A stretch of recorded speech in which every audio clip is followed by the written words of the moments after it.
Doctor صاحب آپ کو بہت خوش آمدید کہتے ہیں. Thank you very much. آپ کا بہت شکریہ کہ آپ نے ہمارا دعوت سویکار کیا. جزاک اللہ خیرن فار یور جنراسٹی، اور it's an honour for me کہ میں آپ کی پوڈ کاسٹ میں یہاں پر ہوں. انشاءاللہ اللہ تعالیٰ اس کو قبول کرے انشاءاللہ. ڈاکٹر صاحب اس سے پہلے کہ ہم اپنی کوشچنس پوچھے، اگر آپ اپنی بارے میں نے تھوڑی سی انٹروڈکشن فارسی میں دے دیا، تو آپ اگر اپنا پریچہ کرے تھوڑا سا کہ ہمارا آڈینس یہ سمجھے کہ ہم کس سے بات کر رہے ہیں، اور آپ کہاں پڑھے ہیں، اور ابھی کس چیز میں مصروف ہے آپ.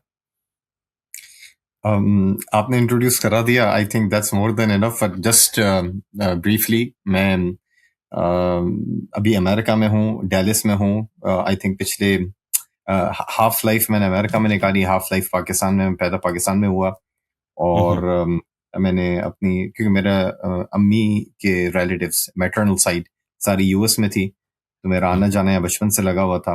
سٹیزن شپ بھی مل گئی تھی، اور میں ہائی اسکول کے بعد موو ہو گیا تھا.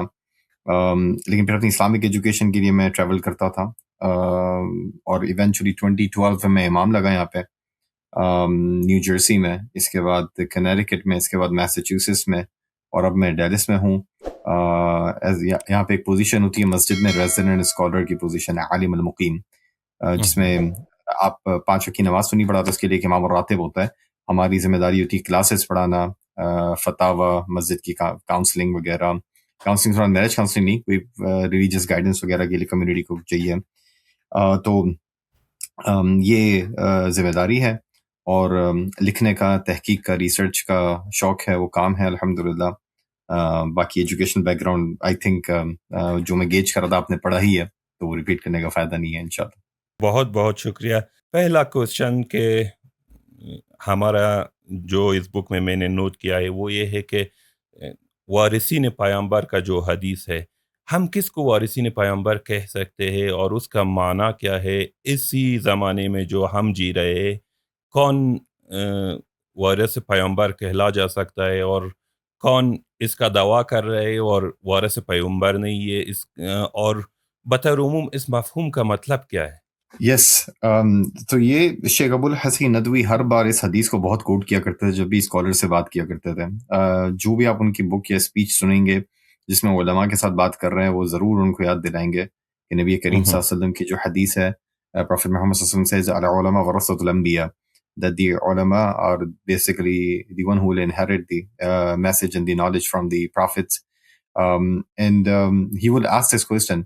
یہ ریمائنڈ کراتے تھے وہ ہر ایک کو کہ ریوارڈ اور ثواب تو اس کا بڑا زیادہ ہے، کیونکہ آپ انبیاء کے وراثت لے رہے ہیں ذمہ داری کے اعتبار سے، لیکن بہت ہی بھاری برڈن بھی ہے آپ کے شولڈرز پہ کہ کیا آپ اس کام کو پورا کر پائیں گے، کہ آپ نے اتنی بڑی ذمہ داری لے لی ہے. اسی کی ایک اور حدیث میں آتا ہے، عبداللہ ابن عمر سے روایت ہے کہ نبی کریم صلی اللہ علیہ وسلم نے ممبر محراب کی طرف اشارہ کرتے ہوئے کہا، اتقوا هذه المذابح، اس سلاٹر ہاؤس سے بچنا جہاں ذبح ہوتے ہیں، یعنی المحاریب. حقیقت میں یہ بہت بڑی ذمہ داری ہے جو علماء کے کندھوں پہ آئی ہوئی ہے، کہ وہ کس کرسی پہ بیٹھے ہوئے ہیں، کس چیز کو ریپرزینٹ کر رہے ہیں. اور اس چیز کا جواب خود شیخ ندوی نے دیا جو آپ نے سوال پوچھا، اس کا مطلب کیا ہے. تو ایک جگہ وہ بات کر رہے تھے اور کہہ رہے تھے کہ دیکھیں حدیث میں آتا ہے کہ جب آپ کا دل صحیح ہوگا پورا جسم صحیح ہوگا، جب آپ کا دل خراب ہوگا پورا جسم خراب ہو جائے گا، الا وہی القلب، بڑی مشہور حدیث ہے. تو انہوں نے اس طرح اس کی ایکسپلینیشن دی. انہوں نے کہا کہ علماء اس امت کا دل ہے، اگر وہ دل صحیح ہوگا پوری امت صحیح ہوگی، اور اگر وہ دل خراب ہوگا تو پوری امت خراب ہو جائے گی. پھر کوئی فلسفی، کوئی آئیڈیالوجی، کوئی یوٹیوبر کوئی صحیح نہیں کرے گا، کیونکہ علماء کے اندر خود اگر دنیا اور خود دنیا کی محبت اور خود اسپرچول ڈیزیزز، حسد، ایروگینس، ایک دوسرے سے جیلسی وغیرہ آ جائے گی، تو اور ایونچولی ماڈرن پرابلم سارے آ جائیں گے. تو یہ چیز انہوں نے کہی کہ علماء کو چاہیے کہ ان پہ زیادہ بڑی ذمہ داری ہے کہ اپنے دل صاف کریں اور نبی کریم صلی اللہ علیہ وسلم کو ریپرزینٹ کریں. اور بھی بہرحال اس میں بہت ساری باتیں انہوں نے کہی تھی. اس حدیث کی تشریح میں یہ بھی بات کہی تھی کہ مجھے حیرانگی ہوتی ہے، شیخ ندوی نے ایک بات کہی تھی، مجھے حیرانگی ہوتی ہے کہ علماء ایک دوسرے پر دعوت کے کام میں اور ایک دوسرے کے اندر دعوتی آرگنائزیشن میں اور مدارس میں اتنا کمپٹیشن آ گیا کہ حسد پیدا ہو گئی ہے. کیا علماء کے وارثین، کیا نبی کریم صلی اللہ علیہ وسلم کے وارثین پہ یہ بنتا تھا کہ وہ اس قسم کی حسد کریں؟ ہونا تو یہ چیز ہے کہ بڑا پیار محبت سے مل کر کام کرتے دین کا، لیکن اتنی حسد یہ صرف اور صرف دنیا کی طلب اور فیم اور پیسہ اور اس کی طلب کی وجہ سے آئی ہے. تو جو علماء ورثۃ الانبیاء ہے یہ ٹھیک ٹھاک ہلا دینے والی حدیث ہے. میں ایکچولی اس کو امریکہ میں ڈفرینٹ انداز میں بیان کرتا ہوں. میں کہتا ہوں کہ اگر آپ کو گیج کرنا ہے کہ آپ پر علماء ورثۃ الانبیاء ہے آج 2026 کے اندر، اس کو کیسے گیج کریں گے؟ تو آپ کو گیج کرنا ہے کہ اگر میں بیان کر رہا ہوں، درس دے رہا ہوں، تو میری نظر اللہ سبحانہ و تعالیٰ پر ہے، یا میری نظر اس پر ہے کہ جو مجھے درس میرا سن رہا ہے، میری ویڈیوز کو لائک کر رہا ہے، خواتین میری ویڈیوز کو کتنا فالو کر رہی ہے، میں الگورتھم کو کتنا فالو کر رہا ہوں، وغیرہ وغیرہ وغیرہ.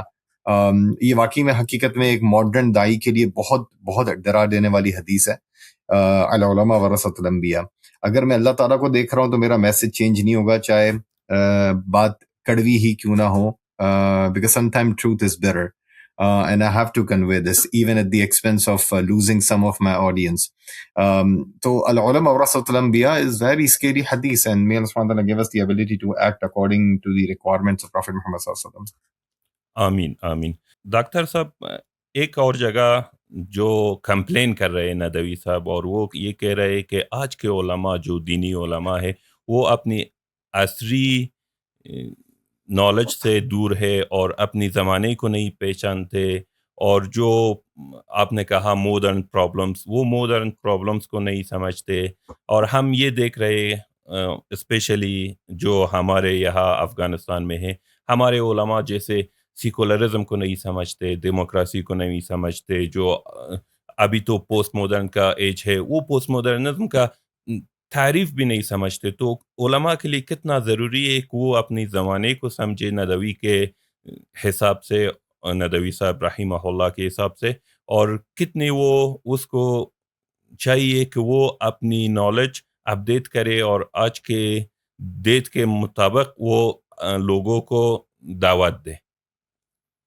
یہ آپ نے بہت اچھا سوال پوچھا ہے. سب سے پہلی چیز کہ افغانستان میں بے تحاشا علماء ہیں، اور افغانستان ایک بہت ہی زبردست قوم ہے. اس میں بڑے بڑے علماء شروع سے چلتے آ رہے ہیں الحمدللہ، جس نے امت میں بڑا نام پیدا کیا ہے. وہاں پہ شارپ مائنڈس پہلے بھی تھے، ابھی بھی ہیں، اور انشاءاللہ فیوچر میں بھی آتے رہیں گے انشاءاللہ. اس قوم نے بہت سارے لوگ زبردست قسم کے پیدا کیے الحمدللہ. ہمارے پاس کے علماء میں بھی اس میں ہیرے پیدا ہوئے تھے افغانستان کے اندر الحمدللہ. تو مجھے ابھی بھی امید ہے کہ فیوچر میں بھی انشاءاللہ بہت سارے زبردست قسم کے اسکالرس آتے رہیں گے، جو ایک افغانی ٹریڈیشن ہے الحمدللہ، دینی روایات ہے ماشاءاللہ. لیکن جیسا آپ نے بات کہی، یہ صرف پرابلم افغانستان کے ساتھ نہیں ہوا ہے، بلکہ اور لوگوں کے ساتھ بھی ہوا. افغانستان میں ایک لیئر ایکسٹرا ایڈ ہو جائے گی جو میں بتاؤں آپ کو. وہ یہ کہ پچھلے 200-300 سالوں میں جب سے جدیدیت آئی ہے افغانستان میں، یہ پہلے سے چلتا آ رہا تھا. کبھی انڈیا اور ایران کے بیچ میں جنگیں چل رہی ہیں، تو آپ کو پتہ ہی ہے مغلس وغیرہ کے اور صفوی ڈائنسٹی کے اندر درمیان بھی چل رہا تھا معاملہ. تو اس میں افغانستان اسٹرگل کر رہا تھا. کوئی کبھی آ جائے گا، کوئی کبھی آ جائے گا، کوئی تہذیب کبھی امپیکٹ ڈالنے کی کوشش کرے گی. تو آج جو ویسٹرن تہذیب پوری دنیا میں امپیکٹ ڈالنے کی کوشش کر رہی ہے، اس نے ایک افغانستان اور پوری دنیا میں اب یہ حال کیا، مسلم دنیا میں، کہ جب ویسٹرن ماڈرنٹی آئی ہے، ویسٹرن جدیدیت آئی ہے یورپ اور اب امریکہ کے ذریعہ، اب انگلینڈ کے بعد امریکہ ساری دنیا میں اپنی تہذیب کو چاہے ڈائریکٹلی یا انڈائریکٹلی نافذ کرنے کی کوشش کر رہا ہے. تو اس کے چکر میں بہت سارے علماء کے رسپانسز نکلے پچھلے 200-300 سالوں میں. ایک رسپانس یہ نکلا کہ ہمیں ماڈرنٹی کو پوری طرح امبریس کرنا ہے اور جواب دینا ہے. تو اس جواب دینے کے چکر میں سلولی اینڈ گریجولی کچھ ایسے ہوئے کہ پورا اس کے اندر تحلیل ہو کے رہ گئے. ان میں اور مغربی تہذیب میں کوئی فرق نہیں رہا اگلی نسل اگلی 2 نسلوں میں. دوسرا یہ ہوا کہ نہیں، ہمیں اس سے اچھی چیزوں کو لینا ہے، بری چیزوں کو رد کرنا ہے. لیکن یہ بھی ایک ڈاٹ نہیں، پورا ایک سرکل ہے. اس کے اندر کہاں تک آپ لیں گے، کہاں تک نہیں لیں گے، اتنی آسان نہیں ہے جتنی سننے میں لگ رہی ہے. تیسری چیز یہ ہوئی کہ نہیں، ہمیں جیسے ہمارے دیوبند کے گریٹ اسکالرس نے کہا نہیں، ہمیں برطانیہ سے ہارنے کے بعد 1857 میں انہوں نے کہا کہ ہمیں دین کو پرزرو کرنا ہے. اس کے لیے ہمیں اصحاب الکہف کی مثال آئی، شیخ الہند نے کہا کہ ہمیں اپنے دین کو قال اللہ و قال رسول کو پرزرو کرنا ہے، اور ماڈرنٹی سے انگیج زیادہ کریں گے تو ہمارے دین کو بہت ہی ٹاکسیکیٹ کر دے گی، تو اس سے دور رہیں. تو بہرحال ڈفرینٹ مینٹیلٹی آئی ہے، بر صغیر میں آئی، مصر میں آئی، افغانستان میں آئی. اس کا نتیجہ یہ نکلا کہ جس بھی سوچ کو ہم فالو کر رہے تھے، اس سوچ یا بھی آج ہم کر رہے ہیں فالو، وہ سوچ ہمارے دین کے سمجھنے میں امپیکٹ ڈالے گی. تو فار ایگزامپل جیسا آپ نے سوال پوچھا کہ کیوں ہمارے اسکالرس کچھ فار ایگزامپل افغانستان یا پاکستان یا کوئی بھی اور اسکالرس ماڈرنٹی کا رد نہیں کر پاتے، اس کی وجہ یہ کہ اگر وہ اس مائنڈ سیٹ پہ گئے کہ میں ماڈرنٹی سے انگیج ہونا ہی نہیں ہے، تو لات اور عزا پہ شرک کی کتابیں تو بہت پڑھ لیں گے، لکھ آپ درس دے دیں گے، وہ شرک اور قبر پرستی پہ تو درس وغیرہ دے دیں گے، لیکن جب ہم ان سے ماڈرن شرک کے بارے میں پوچھیں گے، جس طرح شیخ ندوی نے اپنی اس کتاب میں جس کا آپ حوالہ دے رہے ہیں لکھا ہے ماڈرن شرک، ماڈرن کفر، ماڈرن بدع، ماڈرن جاہلیہ، جدید بدع، جدید کفر. آج کا لات اور منات کس کے پاس ہے، آج کس نے ہماری لوئلٹی کو لے لیا ہے، وغیرہ وغیرہ وغیرہ. تو اگر ہم ان چیزوں کو سمجھ نہیں پا رہے تو ایونچولی ہم ماڈرنٹی کو اور ماڈرن آڈینس کو اور جو ہمارے مسلمان بچے ماڈرن اسکول سے گریجویٹ ہو رہے ہیں ان کو ایڈریس نہیں کر سکیں گے، اور ان کو پھر کوئی اور ایڈریس کرے گا اور شاید اپنے سیلاب میں فلڈ لے جائے. تو یہ علماء کی ذمہ داری ہے. یہ بھی علماء ورثۃ الانبیاء جو شروع میں آپ نے بات کی تھی اس کے اندر آتا ہے کہ علماء اپنے آپ کو اتنا ویل اکوپ کریں انشاءاللہ، جیسے کہ پہلے زمانے میں علماء نے کیا ہے کہ ہر زمانے میں وہ جدید لینگویج میں اسی عقیدے کو لیکن جدید لینگویج میں جدید مسائل کے تحت اس چیز کو سمجھا سکیں، اس سے پہلے کہ کوئی اور ہمارے بچوں کو ہائی جیک کر کے لے جائے، جو کہ لے جا رہا ہے پچھلے 100-200 سالوں سے. تو یہ ایک اور بات ہو گئی. لیکن ہمیں ایک اور چیز نظر آتی ہے، وہ یہ کہ یہ جو سوچ آئی ہے کہ آپ دین کو مدارس اور مساجد کے اندر رہ کر پریزرو کریں، اس نے ایک فائدہ تو یہ دیا کہ دین خالص رہ گیا مساجد اور مدارس میں جیسے تھا، لیکن ایٹ دی سیم ٹائم اس کا ایک سمجھنے تنقید جو ہوتی ہے، کرٹیک ہوتا ہے، وہ یہ ہوتا ہے کہ باہر کی دنیا میں دین اپلائی کرنا ہے یہ کون بتائے گا. اقبال ایک شاعر تھا بڑا زبردست، افغانستان میں بھی بڑے اس کو سننے والے وہ لوگ بیٹھے ہوئے. ہمارا جو پوڈ تو کاسٹ کا شکوہ کے اندر نام ہے وہ ہمارے جو پوڈ کاسٹ کا نام ہے وہ اقبال کے ایک شعر سے ہے، چراغ لالا چون چراغ لالا سوزم در خیابان شما. ماشاء اللہ ماشاء اللہ ماشاء اللہ ماشاء اللہ ماشاء اللہ. تو پھر تو میں اقبال کا ایک شعر سناتا ہوں اب اس بات پہ. اقبال نے اس مائنڈ سیٹ کو کہ آپ دین کو پریزرو کرنے کے لیے کونے میں چلے گئے، دنیا آپ نے کسی اور کے ہاتھ میں چھوڑ دی ہے، اس مائنڈ سیٹ کو پریزرو کرنے کے لیے اقبال ایک شاعری میں کہتا ہے کہ بنی اب اغیار کی چاہنے والی دنیا، اغیار یعنی غیر، بنی اب اغیار کی چاہنے والی دنیا، اپنے لیے رہ گئی ایک خیالی دنیا، ہم تو رخصت ہوئے اوروں نے سنبھالی دنیا، پھر نہ کہنا ہوئی توحید سے خالی دنیا. تو اقبال یہ کہتا ہے کہ ہم دنیا چھوڑ کے گئے، کسی اور کے ہاتھ میں دے دی ہے، وہ کفری نظام سے دنیا چلا رہے. اب آپ یہ کمپلین نہیں کر سکتے کہ دنیا عجیب سی ہو گئی ہے، اے آئی عجیب سا ہو گیا ہے، چیٹ جی پی ٹی عجیب سا ہو گیا ہے. بھائی آپ نے خود دنیا چھوڑی ہے دوسروں کے ہاتھ میں.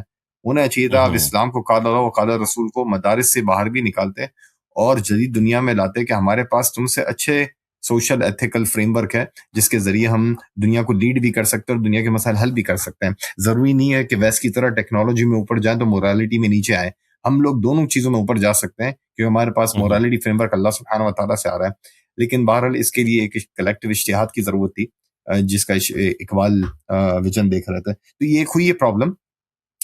لیکن اللہ کا شکر ہے اکتوبر 7 کے بعد مجھے ایسا محسوس ہو رہا ہے کہ ہر جگہ اب یہ بات چل رہی ہے کہ امہ کے انٹلیکچوئل ریوائول کے لیے ہمیں کوئی ایسا کام کرنا ہوگا جس میں ہم ماڈرنٹی کا رسپانس اچھی طرح دے سکیں. تو I am very hopeful الحمدللہ. Afghanistan because of their geopolitical situation resistance ہے اس قوم کے اندر، تو انشاءاللہ مجھے امید ہے کہ یہاں سے بہت سارے اچھے لوگ پیدا ہوں گے انشاءاللہ فیوچر میں بھی. بہت شکریہ، اور شکریہ آپ نے شکوہ کا بہت بڑی اچھی شعریں پڑھی، جو میموری تھا ہمارا وہ زندہ ہو گیا. تو میرا نیکسٹ کوشچن جو ہے وہ آپ نے اختلافات کی بات کی ہے. ایک چیز جو ندوی صاحب کہتے ہیں کہ آج کے علماء نہیں سمجھتے کہ وہ کس بات کہا کرے.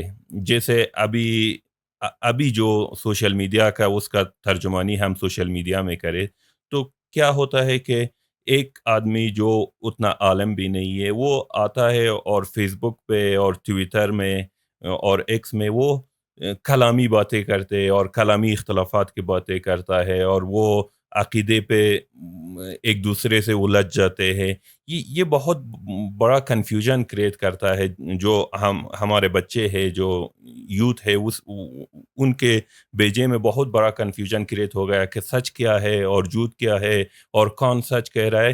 جو یہ مسئلے ہیں یہ علماء کے بیچ میں ہونا چاہیے، یہ عوام کے سطح پہ لانا نہیں چاہیے. ایک بڑا پرابلم جو آپ نے الگورتھم کا ذکر کیا، الگورتھم کے لیے انہوں نے یہ جو ابھی آج کے دائی ہے اور دعوتگر ہے، وہ الگورتھم کے خاطر اور لائک کے خاطر وہ جاتے اور سوشل میڈیا پہ یہ سب مسئلے لاتے جو اس کا نقصان زیادہ ہے فائدے سے. آپ بالکل صحیح کہہ رہے ہیں. مجھے یاد ہے شیخ ابو الحسن ندوی کی اب یہ واللہ عالم کہاں تھی ایڈوائس، یا وہ درس دے رہے تھے یا کہیں 70s 80s کی بات ہے. تو انہوں نے کہا علماء کو کہ علماء آپ اپنے ماتھے پہ فور ہیڈ پہ لکھوا لیں ناٹ فار سیل. تو اور انہوں نے پھر اس کو اس طرح ایکسپلین کیا کہ ناٹ فار سیل اس لیے کہ کوئی بھی عالم آپ کا no one should be able to buy your opinion. No one should be able to, no jamaat, no movement, no masjid, no seminary, no algorithm. I'm adding no algorithm, as you said. No groupism, no honorarium, no money, no government, no state, no wealthy businessman. No one can change your opinion if that comes at the expense of truth.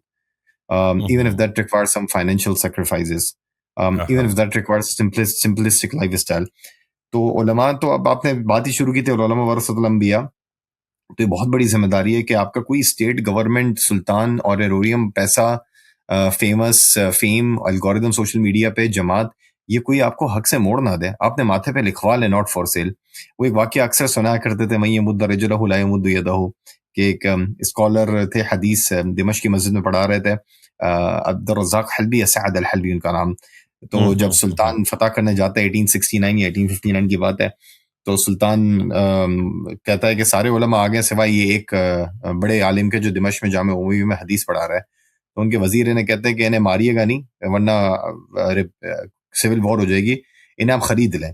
تو پہلے وہ مسجد جاتے ہیں، مسجد میں ان کے سامنے بیٹھ جاتے ہیں، حدیث پڑھا رہے ہوتے ہیں.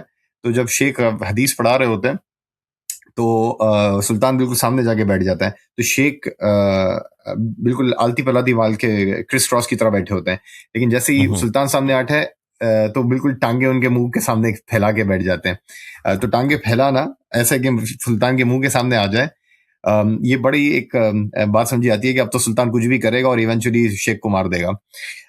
تو شیخ سلطان کو غصہ آتا ہے، تو وزیر انہیں کہتا ہے کہ آپ اسے قتل نہ کریں بلکہ آپ انہیں کچھ پیسے دے کے خرید لیں، ان کی لوئلٹی کو خرید لیں. تو انہیں پیسے دیتا ہے اور کہتا ہے کہ جاؤ اس کو عالم کو دو اور کہو کہ ہم تمہیں تمہاری سروس، تمہاری حدیث پڑھانے کے چکر میں تمہیں پیسے دے رہے ہیں. تو وزیر پیسے لے کر جاتا ہے اور عالم کو کہتا ہے کہ یہ سلطان کی طرف سے تحفہ، آپ نے حدیثیں پڑھائی اس کے لیے. تو وہ بڑے پیارے الفاظ کہتے ہیں، وہ کہتے ہیں میں یمد رجلہ لا یمد یدہ. وہ کہتے ہیں کہ اپنے سلطان کو جا کے کہہ دو کہ جو پیر پھیلاتا ہے وہ ہاتھ نہیں پھیلاتا ہے. یعنی میں اس کے ظلم کے بارے میں بات کرتا رہوں گا، مجھے خریدنے کی کوشش نہ کریں. یہ شروع سے علماء کی ایک روایت رہی ہے. امام احمد بن حنبل کے واقعات کو دیکھیں یا آج کے بھی کچھ علماء ہیں جو کبھی بھی اپنے آپ کو سیل آؤٹ نہیں کرتے. تو ہم ایسے یہ علماء کو یاد رکھنا چاہیے، چاہے الگوریدم ہو، فیم ہو، سوشل میڈیا ہو، پیسہ ہو، اس کے لیے اپنے اوپینینز کو نہ بیچیں، ورنہ وہی کام کر رہے ہیں جو یہودیوں نے کیا تھا، جس کے بارے میں قرآن کہتا ہے ان کثیر من الاحبار والرہبان لیأکلون اموال الناس بالباطل. انہوں نے بھی پیسوں کے چکر میں اپنی دین کو بیچ دیا تھا. تو ہمیں اس سے یاد دہانی کرنے کی ضرورت ہے کہ we should not repeat that mistake. بہت بہت شکریہ ڈاکٹر صاحب. جو ندوی صاحب اقبال رحمہ اللہ کا ایک نقل قول کرتے ہیں اور بولتے ہیں کہ آج کے زمانے میں مجدد وہ ہے جو قوانین الہی کو اثبات کر سکے اور یہ اثبات کر سکے کہ قوانین الہی آج کے زمانے میں بھی کام کر سکتے ہیں. تو آپ کے حساب سے ابھی علماء کا ذمہ داری کیا ہے کہ اسپیشلی جو ہمارا پوسٹ ماڈرن ہے، ابھی ہر کسی کا اپنے آپ کے لیے ایک حقیقت ہے، وہ اپنی نظریے کو حقیقت محض سمجھتے. اس زمانے میں علماء کیسے ثابت کر سکتے جو الہی قوانین ہے وہ آج کے لیے کارا ہے اور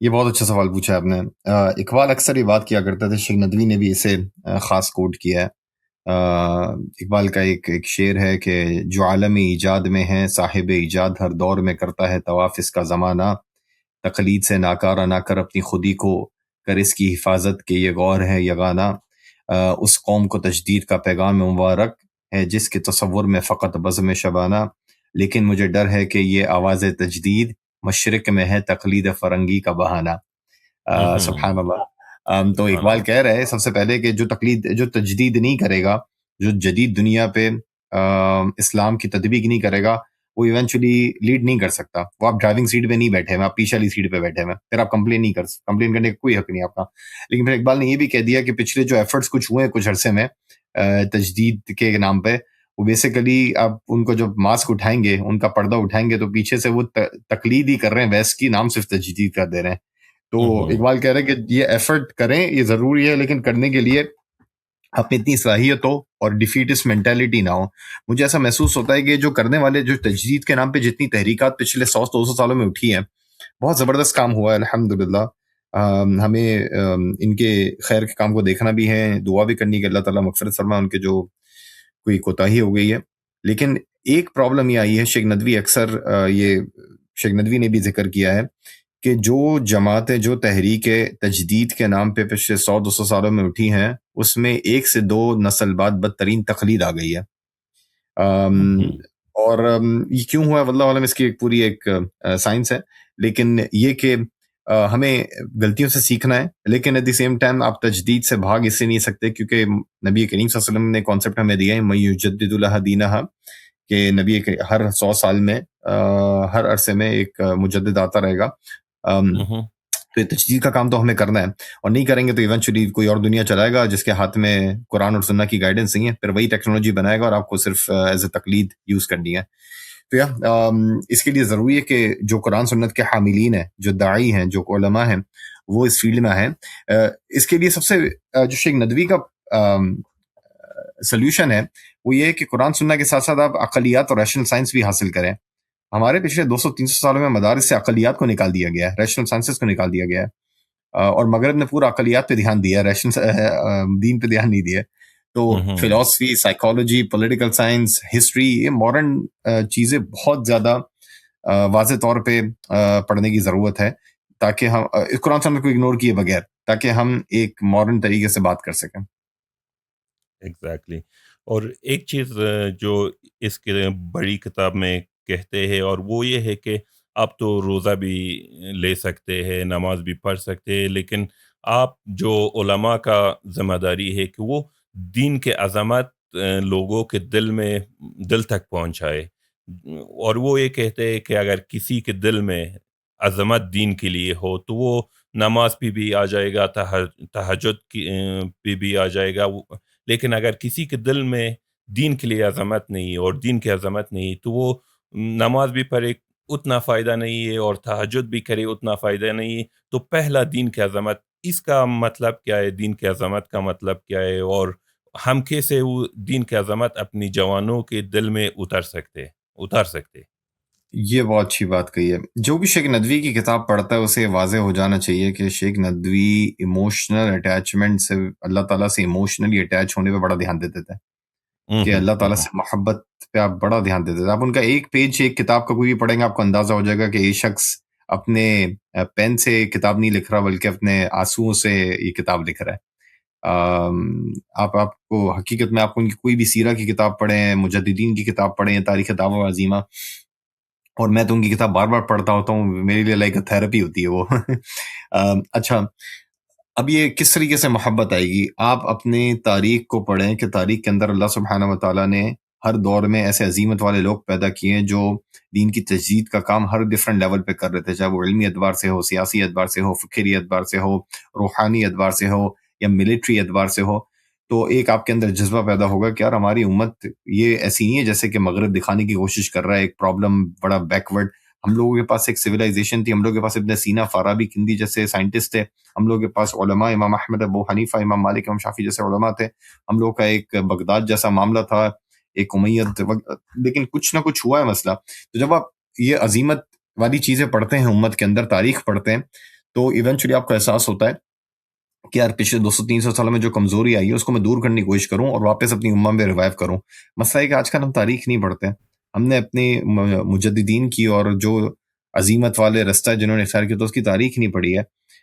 تو ہمیں کوئی اور تاریخ پڑھا رہا ہے، ہمیں کوئی اور بتا رہا ہے کہ ہم کیا تھے، کیا ہیں اور کیا ہونا ہے. ہمیں ہونا چاہیے تھا ہم تاریخ پڑھیں اور ہمیں پتہ چلے کہ ہم کیا تھے اللہ تعالیٰ کے مطابق، اور علماء کیسے زبردست آئے تھے، اور ہم کیا ہیں، کس پستی پہ چلے گئے، اور ہمیں واپس کس جگہ جانا ہے. اقبال اس بارے میں کہتا ہے، جو تاریخ کا علم نہیں پڑھتا اس کے بارے میں کہتا ہے اقبال، باپ کا علم نہ بیٹے کو اگر ازبر ہو، باپ کا علم نہ بیٹے کو اگر ازبر ہو، پھر پسر قابل میراث پدر کیوں کر ہو. اقبال کہتا ہے کہ تم وراثت لے ہی نہیں سکتے اپنے باپ کی جب تمہیں اپنے باپ کا ہی نہیں پتا ہے. تم محمد رسول اللہ کے بیٹے ہو، تم خالد بن ولید کی بیٹی ہو، تمہیں یہ پتہ ہی نہیں ہے. تم آج یہ سمجھ رہے ہو کہ تم جان اسٹوارٹ مل اور جان لاک کی بیٹی ہو، تم ان کا ہی مواد پڑھے جا رہے ہو اپنی یونیورسٹیز کے اندر، تم انہی کا نظام وراثت میں لوگے. تو خاص کر یہ افغانستانیوں کے لیے تو ریزسٹنس کی نشانی بڑی زبردست ہے. لیکن بہرحال تاریخ کا علم لیے بغیر آپ کے اندر عظیمت کا رستہ نہیں آ سکتا. سب سے پہلے سیرت سے شروع کریں، پھر اپنے علماء نے جس طریقے سے شروع سے لے کر آخر تک عظیمت میں کھڑے ہیں اس کو پڑھیں، تو آپ کے اندر بھی ایک جذبہ آئے گا کہ عظیمت کے مجھے بھی اپنی کمیونٹی میں جو بھی لیول پر ہو، جتنی بھی کیپیسٹی اللہ نے آپ کو دی ہے اس لیول پر مجھے کھڑے رہنا ہے، مشکلات سہنی ہے اور دین کو آگے لے کے چلنا ہے. بہت بہت شکریہ. جو تاریخ کے بات آپ نے کی اس سے میں بہت سہمت ہوں. آج بہت سے لوگوں نے اپنی آپ کے آئیڈینٹیٹی دوسروں کے کتابوں سے سیکھے ہے کہ میں کون ہوں اور میں کیا ہوں. وہ جاتے ہیں اور دوسروں کے کتابوں سے سیکھتے ہیں کہ میں کون ہوں. کئی اور کہتے ہیں ندوی صاحب کے علمی و فکری حیثیت سے بھی اخلاق اور روحانی حیثیت مؤثر شخصیتیں پیدا کرتے. اور وہ بہت ساری جگہ یہ کہتے ہیں کہ ہمیں صرف علم پر جو معلومات ہے اس پر توجہ نہیں دینا چاہیے. ہم کو یہ اپنی جو اندر کے اخلاقی شخصیت ہے، جو اندر کے وفاداری اللہ سے ہے، وہ بڑھانا چاہیے. اور آج کے دن میں ہم صرف وہ اس لوگوں کو عالم کہتے ہیں جس کے معلومات زیادہ ہو، نہ جس کی صداقت زیادہ ہو. ہم یہ جو مائنڈ سیٹ ہے اس کو کیسے چینج کر سکتے ہیں؟ یہ پورا ایک ریولوشن لانا پڑے گا، کیونکہ شیخ ابو الحسین ندوی ایک بار امریکہ آتے ہیں 1977 کے اندر، اور شکاگو کی مسجد میں ہوتے ہیں. وہاں یوتھ گروپ انہیں انوائٹ کرتا ہے. تو یوتھ گروپ آخر میں پوچھتا ہے کہ شیخ ندوی، عربی میں لیکچر دیتے ہیں شیخ ندوی، زیادہ تر آڈینس عربی ہوتی ہے. تو شیخ ندوی سے پوچھتے ہیں کہ شیخ ندوی آپ نے امریکہ میں پہلی بار آئے انڈیا سے 1977 میں، امریکہ بالکل عروج پر تھا اس وقت. تو کہہ رہے ہیں آپ کیسے دیکھتے ہیں امریکی سویلائزیشن کو اور تہذیب کو اور امریکہ کے لوگوں کو. تو بڑے ہی پیارے جملے کہتے ہیں وہ. آپ سوچیں انڈیا سے پہلی بار امریکہ گئے وہ کہتے ہیں قد رأیت کل شیء فی امریکہ الا الانسان. وہ کہتے ہیں میں نے امریکہ میں ہر چیز دیکھ لی سوائے انسان کے. تو پھر انہیں وہ پوچھتے ہیں سارے اسٹوڈنٹس کہ آپ کیا کہنا چاہ رہے ہیں. وہ ظاہر وہ بینیفٹ آف ڈاؤٹ دے رہے تھے. تو کہہ رہے ہیں دیکھو میں جو دیکھ رہا ہوں میں مشینیں دیکھ رہا ہوں امریکہ کے اندر. تم 9 to 5 مشینیں ہو، تم نے صرف اور صرف اپنی باڈی پہ دھیان دیا ہے، روحانی نرشمنٹ کی نہیں ہے. ہم تو انسان اس کو بیان کرتے ہیں، اقبال انسان اسے بیان کرتا ہے جو روح اور جسم کا مجموعہ ہے. اور کیپٹلزم کے بعد امریکہ اور خاص گلوبلائزیشن کی وجہ سے ہر چیز بظاہر جو ہے، چاہے نالج ہے، انٹلیکٹ ہے، باڈی ہے، فزیکل ہے، اس چیز پہ زیادہ زور دیا جا رہا ہے. تم نے روح پہ زور کہاں دیا ہے؟ تم نے دل پر زور کہاں دیا ہے؟ تم نے ان چیزوں پہ زور کیوں نہیں دیا جو تمہیں نظر نہیں آ رہی ہے؟ اقبال کہتا تھا سمجھ سکتے نہیں سراز کو سینہ و فارابی. اپنی لائبریری میں بیٹھ کر عقلی زور لگانے والے آدھا چیز کو تو سمجھ جاتے ہیں، لیکن جو ایمانی قوت ہے، جو روحانی قوت ہے، جو آپ کو جوش دلاتی ہے، وہ کبھی بھی اقلیات والے لوگ نہیں سمجھ سکتے. اور اصل میں بیلنس ضروری ہے. کچھ لوگوں نے ایموشنز کو لے لیا ہے اور کچھ لوگوں نے ریشنلٹی کو لے لیا ہے. ہمیں دونوں کو ساتھ بیلنس وے میں رکھ کے چلنا بہت ضروری ہے، تاکہ آپ ریشنلی کوئی غلط ڈیسیشن نہ بنائیں جو آپ کو آپ کی قوم کے لیے غلط ہو، اور at the same time emotion نہیں ہوں گے تو آپ صرف اور صرف لائبریری کے اندر بیٹھے ہوں گے، آپ کوئی آگے کام نہیں کر سکیں گے. آپ فلاسفر بن جائیں گے لیکن آپ ایک اچھے مسلمان عالم نہیں بن سکیں گے جو تاریخ کو آپ پیج پلٹیں. اسی موضوع پہ ایک کہانی اور ایک حکایت بھی لایا ہے بک میں وہ اپنی درشکوں کو بتانا چاہتا ہوں کہ وہ بخاری کا روایت ہے کہ حضرت ابو موسیٰ اشعری رضی اللہ عنہ نے ایک مجلس میں واقعہ کے طور پر ذکر کیا کہ ہم لوگ ایک غزوہ میں گئے تھے، وہاں ہمارے پاؤں میں چھالے پڑ گئے تھے، ہم نے چتلے لپیٹ لیے، اس وجہ سے غزوہ ذات الرقاع کہلاتا ہے۔ یہ کہنے کے بعد ان کو ایک دم یہ احساس ہوا کہ میں نے یہ کیوں کہا، کہیں میرا یہ عمل باطل تو نہ ہوگا۔ یہ جذبہ ابھی مسلمانوں میں کہیں بھی نہیں ملے گا، اور اگر ملے گا بہت کم ملے گا۔ ایبسولوٹلی۔ اس کی وجہ یہ ہے کہ ہم نے دین اور سیاست کو بالکل الگ الگ کر دیا ہے، اور یہ پچھلے 200-300 سالوں میں ہمارے ساتھ بڑی زیادتی ہوئی ہے۔ ایک کتاب ہے وائل حلاق صاحب کی، ریڈیکل سیپریشن آف پاورز، ابھی فروری میں پبلش ہوئی ہے۔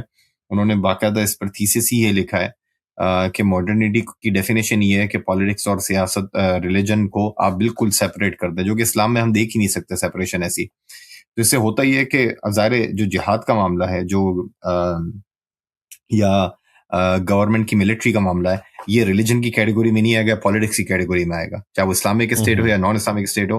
اور یعنی اس کا بیسیکلی جو ملٹری ہے، اس کا ریلیجن سے تعلق نہیں ہوگا۔ یہ ماڈرنٹی کی سیٹنگ ہے، یہ ریڈیکل سیپریشن پاور میں وائل حلاق صاحب نے بات کی ہے۔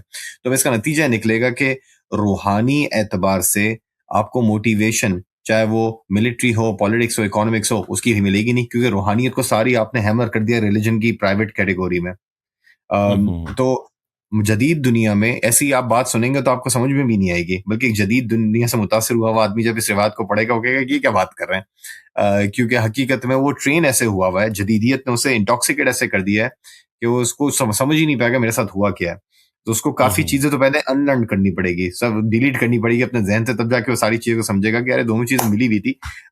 میں نے جس ایجوکیشن سسٹم میں گیا ہوں وہاں پہ میں پروگرام ہوا ہوں، تو پہلے مجھے سیکھنا پڑے گا اس سے پہلے کہ میں ان ساری چیزوں کو سمجھوں۔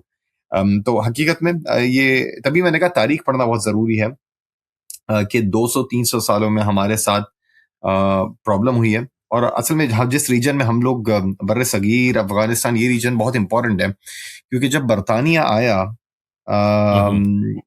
19 سینچری میں، 1857 میں میوٹینی کی جنگ ہوتی ہے اور یہ پورا خطہ برٹش کالونی بن جاتا ہے۔ تو پرابلم یہ ہوتی ہے کہ جب یہ انگلینڈ پہلے امریکہ گیا تھا تو 56 ملین لوگوں کا قتل کر کے آیا تھا۔ اب اتنی برا نام تاریخ میں کما کر آیا، تو اب یہ جب انڈیا آئے تو انڈیا میں اتنے سارے لوگ، اب انڈیا میں اس وقت ہر کوئی تھا، پاکستان بنگلہ دیش سے بعد میں بنا ہے، تو انہوں نے کہا کہ کس طریقے سے ہم یہاں کے لوگوں کو قبضہ کریں اور یہاں کی جائیداد لے کر اپنے انگلینڈ میں بھیجتے رہیں۔ انڈیا بڑی پاپولیشن ہے، یہاں پہ لوگوں کو قتل تو نہیں کیا جا سکتا جیسے ہم امریکہ میں کر کے، اور بدنامی بھی ہوئی ہوئی وہاں پہ۔ تو انہوں نے کہا جیسے ہم ان کے باہر کو جب قتل نہیں کر سکتے تو چلو ان کے اندر کو قتل کر دیتا ہے۔ جب ان کے باہر کو قتل نہیں کر سکتے، ان کے اندر کو قتل کر دیتا ہے۔ اقبال کہتا ہے روح محمدی حجاز سے نکال دو۔ تو کیا کرو، جب تک یہ فرعون سے نفرت کرتے رہیں گے، فرعون سے ریزسٹ کرتے رہیں گے، ان کو فرعون سے محبت کرنے والا بنا دو، تو جو فرعون سے ریزسٹ کرے گا یہ خود ہی ان سے نفرت کریں گے، ان کو فرعون جیسے ہی بنا دو۔ تو ماڈرن ایجوکیشن سسٹم نافذ کیا، اور ماڈرن ایجوکیشن سسٹم کے اندر جب جائے گا تو موسیٰ ہوگا، نکلے گا تو قارون بن کے نکلے گا۔ تو یہ پرابلم ہوئی، اور اس کے بعد آپ کو پتا ہے کہ انگلینڈ جب نکلا ہے تو انہوں نے نکل تو گئے وہ، لیکن made in nationalist India, made in nationalist Pakistan, made in nationalist Bangladesh ایسے پیدا ہوئے، میڈ ان پاکستان۔ تو ایونچولی آپ کو اب سیکولرس، لبرلس یہاں کے پیدا ہوئے ہوئے نظر آئیں گے، کیونکہ وہ اسکولنگ سسٹم ایسا سیٹ اپ کر کے گئے جس میں ویسٹرن سپیریورٹی بٹھا کے گئے وہ۔ تو ہمارے اوپر بہت بڑی ذمہ داری علماء کے اوپر، اور یہ بذات خود میں کیونکہ پڑھنے پڑھانے کی فیلڈ سے تعلق ہے، تو میں ایسا نہیں ہوں لبرل ازمپشن کہ میں علماء کو برا کہہ رہا ہوں، میں خود اس فیلڈ میں ہوں۔ میں علماء تو نہیں اپنے آپ کو کنسیڈر کرتا، میں بہت ہی چھوٹا سا طالب العلم ہوں، لیکن ایک ہمارے اوپر بہت بڑی ذمہ داری ہے، چاہے آپ طالب علم ہوں، آپ اسٹوڈنٹ ہیں، آپ ایکٹیوسٹ ہیں مسلم کمیونٹی میں، کہ آپ کو تاریخ کا علم لینا ہے، اور ایونچولی آپ کو یہ چیز بدلنی ہے، تاکہ آپ کا جو نیا آنے والی نسل ہے اس کے ذہن میں ریڈیکل سیپریشن آف پاورز نہ رہے۔ ایک اور جگہ ندوی صاحب کہتے ہیں کہ جب تک اجتماعی طور پر دین محفوظ نہ ہوگا، فردی طور پر ناممکن ہے. تو یہ اجتماعی طور پر دین محفوظ رہنا یہ علماء کا ذمہ داری ہے، اور یہ ہم کیسے کر سکتے ہیں اور کہاں سے شروع کر سکتے ہیں؟ حقیقت میں یہ جب تک ہمارے پاس ایک تھوڑا سا نظام تھا، چاہے وہ بھلے ہی خراب سا ہو، چاہے خلافت عثمانیہ ہو، خلافت عباسد ہو، خلافت امید ہو، مملوک کی ہو، مغلز کی ہو، تو ایون کہ وہ آئیڈیل نہیں تھا خلفاء راشدین کی طرح، لیکن کچھ نہ کچھ اس میں خیر و برکت تھی کہ پولیٹیکل سسٹم آپ کا ایک یونٹی تھی اس کے اندر. اور اب ہم دیکھ رہے ہیں پچھلے 100 سالوں میں وہ یونٹی نہ ہونے کی وجہ سے کیا کیا ہو سکتا ہے. تو اس کے لیے سب سے پہلی چیز ہے کہ آپ سولوشن دینے سے پہلے تو پرابلم کو سمجھے پرابلم ہے کیا. کیونکہ آپ سولوشن دے ہی نہیں سکتے جب کہ آپ کو پرابلم نہیں پتا کہ پرابلم کیا ہے. علمی اعتبار سے، انٹلیکچوئل اعتبار سے آپ سمجھیں کہ جدید دنیا کا سیٹ اپ ہے کیسا. آپ اگر یہ کہیں گے بھائی خلافت کا نظام لے آئیں، تو ویٹ، آپ پہلے کر کیا رہے ہیں، کس دنیا میں کام کر رہے ہیں، آپ یہاں سمجھیں کس چیز کو آپ کو ریکنسٹرکٹ کرنا ہے. انٹلیکچولی مضبوط ہونا بہت ضروری ہے، انٹلیکچولی مضبوط ہونا بہت ضروری ہے. تو سب سے پہلی چیز آپ کو جدید دنیا کو سمجھنا ہوگا کہ چلتی کیسے جدید دنیا، اور جدید دنیا چلے گی. اس کے بعد ایونچولی دیکھیں کہ یار یہ چیزیں ہیں جو جدید دنیا کے بیسیکلی بیک بون ہے، عقیدہ ہے، فریم ورک ہے. اس کو ہمیں ریکنسٹرکٹ کر کے یہاں پہ ایک اسلامک ایسا بنانا ہے کہ ماڈرن دنیا میں بھی ہم اسلامک ویلیوز کو بغیر ٹریڈیشن کے ضائع کیے، ہم جس طرح کرسچینٹی نے ضائع کیا تھا اس طرح نہیں کرنا ہم اس طریقے سے ہم اپلائی کر سکتے ہیں. اور یہ کام ایک بندے کا نہیں ہے، یہ کام ایک چھوٹے سے علماء کے گروپ کا نہیں ہے، یہ پوری امت کو کرنا ہے کام. امت کے اندر علماء کو بھی کام کرنا ہے، امت کے اندر سیاستدانوں کو بھی کام کرنا ہے، امت کے اندر صوفیہ یا روحانی یا عقیدہ یا متکلمین جو بھی ہے ان سب کو مل کر یہ کام کرنا ہے، پڑھے لکھے طبقے کو بھی کام کرنا ہے، یہ کام پوری امت کو ساتھ مل کر کرنا ہے. تو آئی تھنک ہماری سب سے بڑی غلطی ہے کہ ہم جب بات کرتے ہیں کہ سیاسی نظام یا کلیکٹیو نظام، اس میں ہم سمجھتے ہم بہت جلدی پری میچور اسٹیپ لے لیتے ہیں. پہلی چیز ہم سمجھیں پرابلم کو، اور پرابلم سمجھنے کے لیے آپ کو انٹلیکچوئل ریوائول کی بہت ضرورت ہے. آپ سمجھ گئے، اس کے بعد شارپ مائنڈز آف دی امہ، برائٹ مائنڈز آف دی امہ، اس کے بعد بیٹھیں اور امت کو، اب اس کے دو ماڈل ہیں، یا تو امت کو آپ نیچے سے تب مضبوط کریں کہ اوپر جائیں، یا اوپر سے تب مضبوط کریں کہ وہ نیچے آئے، جس کو سافٹ پاور اور ہارڈ پاور کہتے ہیں پولیٹیکل سائنس میں.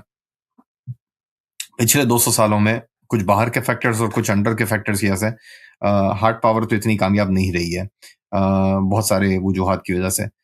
لیکن کم سے کم سافٹ پاور تو ہم کر سکتے ہیں، اور اس کا طریقہ ہوگا کہ امت کے انٹلیکچوئلس، چاہے وہ جرنلسٹ ہیں، انفلوئنسرز ہیں، ایکیڈیمک ہیں، اور علماء ہیں وغیرہ وغیرہ، ان کو آپ امپاور اتنا کریں کہ ایونچولی اس سے پھر میسز امہ کے اندر ایک پازیٹیو چینج آئے. اور یہ شیخ ابو الحسن ندوی کا راؤٹ ہے.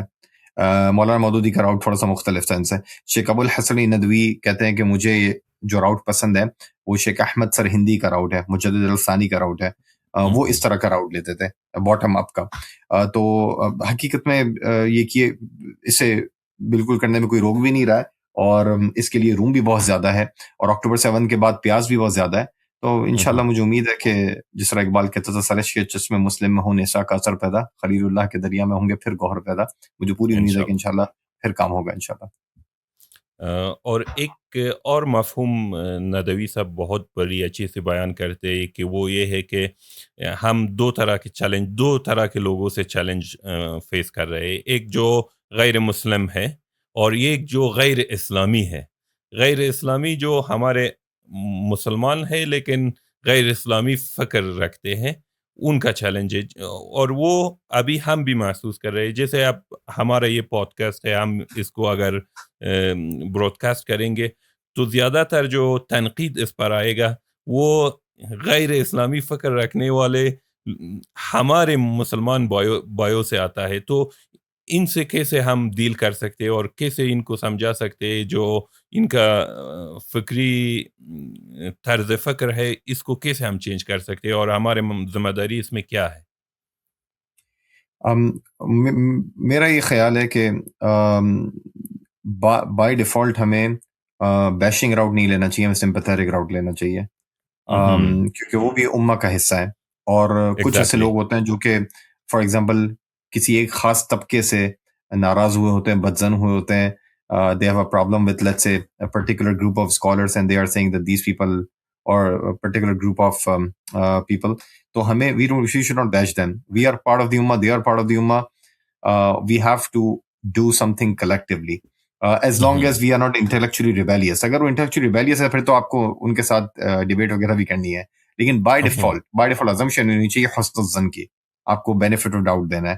اگر ایک بندہ یہ کہہ رہا ہے، تنقید کر رہا ہے، اس کا تنقید کا پورا حق ہے.